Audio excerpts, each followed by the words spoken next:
समझते हैं कि एक भी इस तरह का वाक़या नहीं होना चाहिए, लेकिन उस बिना पर जैसे हम चंद दिनों से नज़र आ रहा है आप लोगों को कि जानबूझकर ऐसा कभी माहौल पैदा करने की कोशिश करती है या इस तरह की कोई कोशिश कर रही है कि इसको भी इनकैश किया जाए, क्योंकि उनकी अपनी सियासत एमक्यूएम की जो है वो इस वक्त सबके सामने है।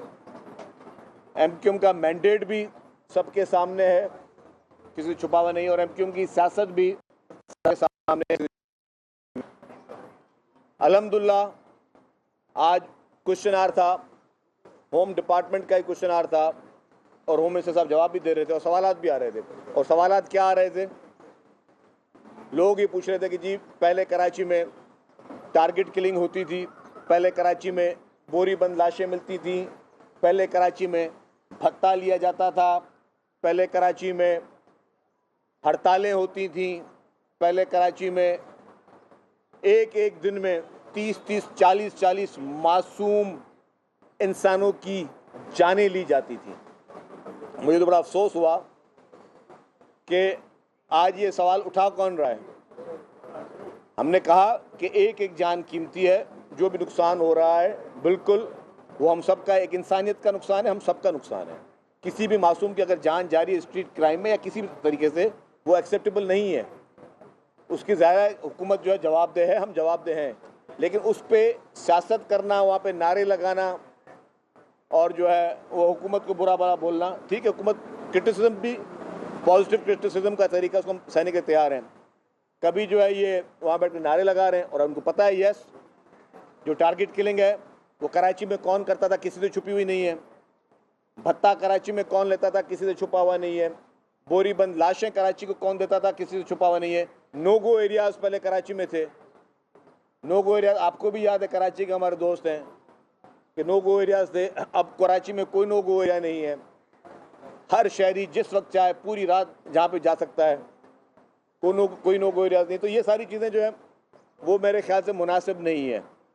और मैंने देखा है कि एमक्यूएम की तरफ से कभी कभी उनके रहनुमा भी इस तरह के शोला अंगेज बयानियाँ देते हैं, और उनके जो रहनुमा हैं जो शोला अंगेज बयान देते हैं फिर वो वापस भी लेते हैं, फिर माफ़िया भी मांगते हैं। इनके एक लीडर साहब ने पहले चेयरमैन नैब के लिए बहुत बुरा भला बोला, 2 दिन के बाद फिर उसी चेयरमैन नैब से माफ़ी मांगी। फिर उसी लीडर ने अभी जो है कोर्ट में प्रेस कॉन्फ्रेंस की बड़ी फुर्तियों के साथ, बड़ी भड़कियों के साथ, फिर 2 दिन के बाद बोल के माफ़ी मांग के कि जी मेरा मकसद ये नहीं था। ओ भाई, या तो इतनी करेज रखो, जो कहते हो उस पर अमल करो, जो कहते हो उस पर खड़े रहो। अगर बाद में आपने माफ़ियाँ ही मांगनी है तो फिर ऐसी बात करो ही नहीं। तो खैर, कहने का मकसद ये था कि हम चाहते हैं कि असेंबली का माहौल बेहतर हो, हम चाहते हैं कि सूबे का माहौल बेहतर हो। हम सूबे में अमन अमान के ज़िम्मेदार भी हैं और हमारी प्रायोरिटी भी है। चीफ मिनिस्टर साहब हों, होम मिनिस्टर साहब हों, आईजी हों, सब की ये कोशिश है। पाकिस्तान के सदर मुमलिकत मोहतरम आसिफ अली जरदारी साहब ख़ास तौर पर कराची आए और उन्होंने लॉ एंड ऑर्डर की मीटिंग की, और जो भी फुकदान है किसी चीज़ों में, अगर पुलिस को किसी चीज़ की ज़रूरत थी, लेटेस्ट वेपन्स की ज़रूरत थी, तो वो प्रोवाइड करने के लिए पैसे दिए गए। सेफ सिटी की बात है तो सेफ सिटी का एक फेज़ कंप्लीट हो चुका है, जो आपके मेन हाईवेज़ का था, जो आपके कराची शहर में आने जाने के रस्तों का था। दूसरे फेज़ का भी पैसे जो हैं वो रिलीज़ किए गए, अभी होम डिपार्टमेंट ने किए। तो सीरियसनेस है, प्रायोरिटी है। हमारा प्रेसिडेंट साहब का अहकामात ये है, चेयरमैन बिलावल भुट्टो जरदारी साहब के अहकामात ये है कि हर हाल में सिंध भर में अमन कायम करना है, ताकि यहाँ पे लोग इन्वेस्टमेंट के लिए आएँ, लोग खुली फिजा में अपना जो है काम कर सके। हाँ, ये मेट्रोपॉलिटन सिटी है।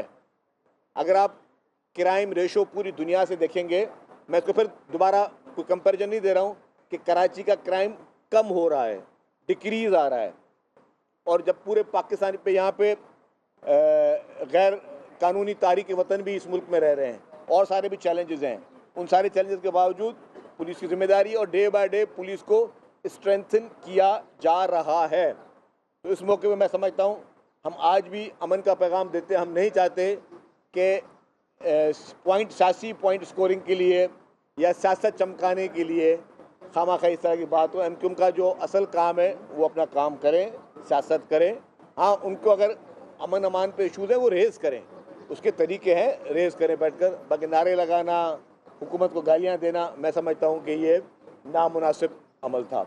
यही चंद गुजारिशात थी, तो मैंने कहा कि जी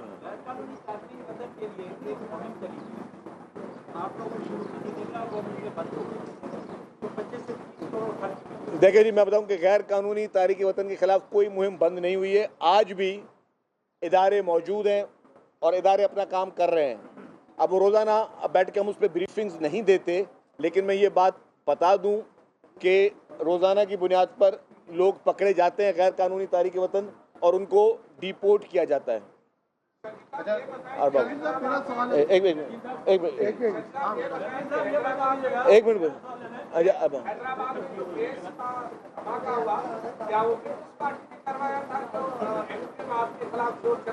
देखिए जी, एमक्यूएम ने उस पर भी सियासत करने की कोशिश की ना।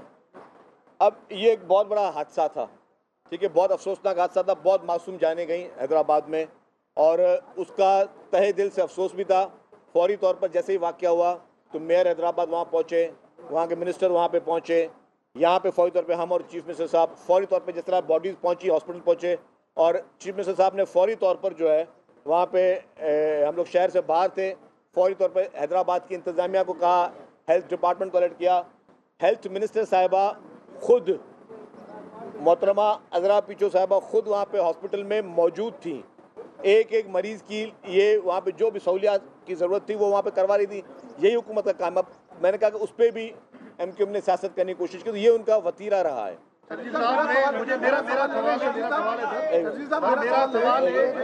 इनके बाद एक अच्छा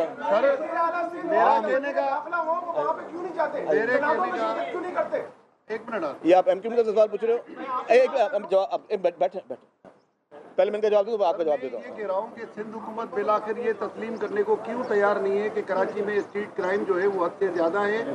मेरी मिसाल है, कल मेरे घर में जो है वो दिन दिहाड़े वारदात हुई है और इस तरह की दीदा दिलेरी से हुई है कि सीसीटीवी फुटेज होने के बावजूद कोई उस पर कार्रवाई मैंने कहा आपने कल आपके पास कार्रवाई हुई है ना, तो डेफिनेटली एक भाई एक मिनट यार, एक मिनट भाई, कहाँ से आप?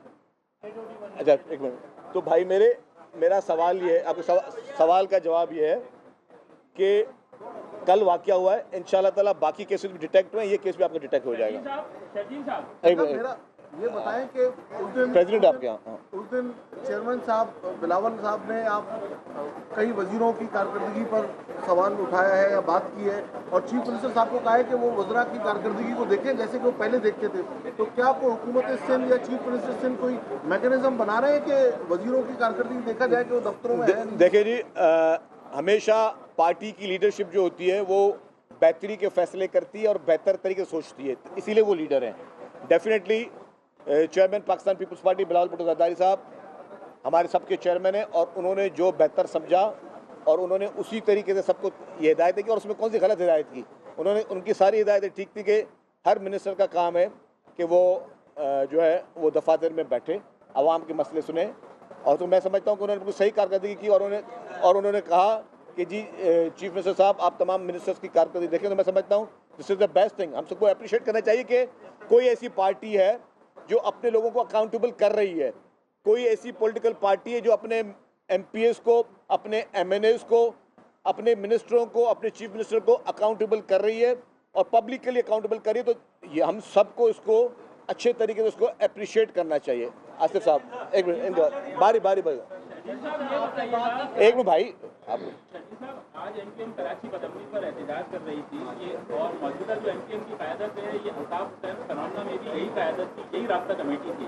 तो उस वक्त के जो केसेज है और इस वक्त के जो हालात हैं, तो उसमें आपने क़यादत को माफ़ किया, कोई एनआरओ किया जो एक्सेप्ट किया गया, और इस वक्त वो एहतजाज कर रहे हैं, कल भी वही लोग हैं तो इस वक्त तमाम। देखिए मैं कह रहा हूँ, वही कहा कि कराची के लोगों की मेमोरी अभी इतनी कमज़ोर नहीं हुई।